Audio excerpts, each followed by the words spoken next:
রোদ নেই বলে যে সমস্ত বন্ধুরা ভালো ফুল গাছ লাগাতে পারেন না, তারা এই গাছটি লাগিয়ে দেখতে পারেন। রোদ ছাড়াই শুধুমাত্র উজ্জ্বল আলোতে আপনাদের বাগান পুরো ফুলে ভরিয়ে তুলবে। এই গাছটি আশা করি সকলেই চেনেন, ইমপেশেন্স। শুধুমাত্র উজ্জ্বল আলোতেই এই গাছটি হয়।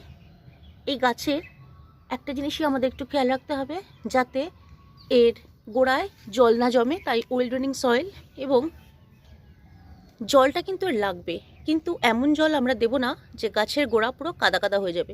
দেখুন, এই যে মাটিটা দেখছেন, মাটিটা হালকা হালকা ভেজা থাকবে, ময়েশ্চার থাকবে, কিন্তু গোড়া যাতে জল না পুরোপুরি ধরে রাখে সেই ব্যাপারটা আমাদের খেয়াল রাখতে হবে।